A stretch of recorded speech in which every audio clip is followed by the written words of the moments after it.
Imam Shah al-Kashmirī was amazing.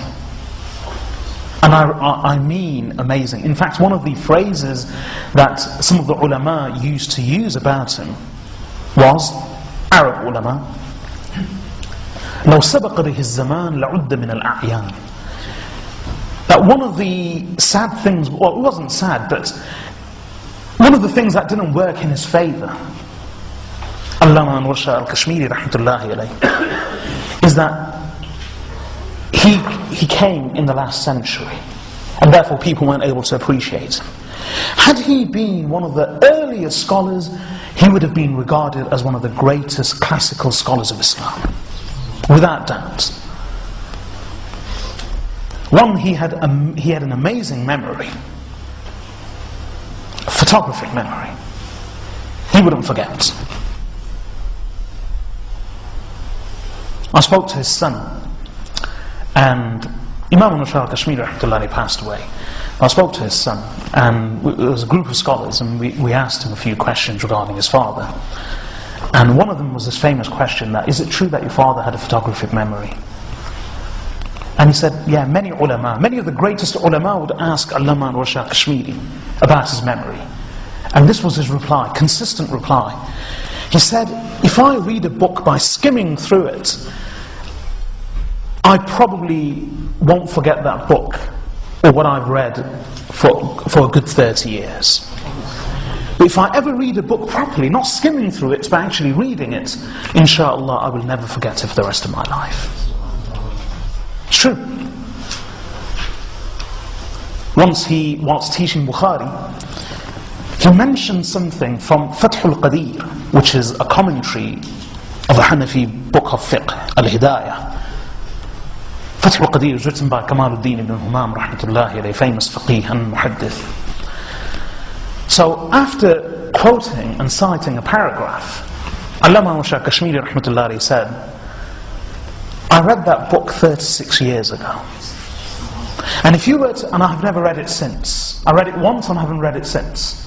If you were to go back, and you know how many, depending on the publication, Fathul Qadir can be available in 20, 25 volumes. It's a huge book. So he said, I read it 36 years ago. And I say as a gift of Allah to me that Allah has blessed me with this gift. Tahdīthun bin ni'mah. I announce Allah's favour to you, upon me. That if you were to go back and refer to this paragraph from Fathul Qadir, which I quote to you now, verbatim from memory, having read that book over 36 years ago, you will not find one letter or even one wow here or there. And that was true. He had a photographic memory. So not only did he have a brilliant photographic memory, see, some people have good memories, but they lack the analytical skills. He also had a piercing insight and a brilliant scientific and analytical mind. And a lot of people have good minds, good analytical scientific minds, but they don't have good memories. Those who possess both a good memory as well as piercing insight and brilliant analytical skills, that's a lethal combination. Very few people have that. Imam Shah al-Kashmirī rahmatullahi possessed both. And he was amazing. He would comment on issues of philosophy, dialectics,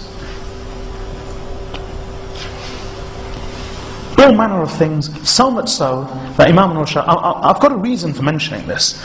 Imam Shah al-Kashmirī rahmatullahi alayhi even claimed to have written about and understood the theory of relativity before Einstein. And he claims, Imam Shah al-Kashmirī rahmatullahi, that this theory of relativity was actually originally discovered by Arab Muslim scientists.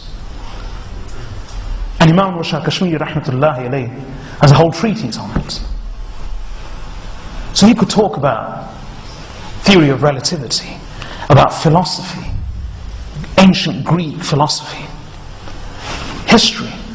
He was amazing. I mean, when he's talking about Bukhari, just by passing, he would say things like, this narrator in this chain, amongst thousands of narrators, just say as a comment, he said, this narrator is one of the students of Imam Zufar, but his position is this. His position is that he is the same narrator who's been declared weak by this Imam on this occasion, but declared authentic by the same Imam on another occasion. Purely out of memory, he could quote absolutely anything. But the same Anwar Shah Kashmirī rahmatullahi alayhi says, and this is the point I'm trying to get at.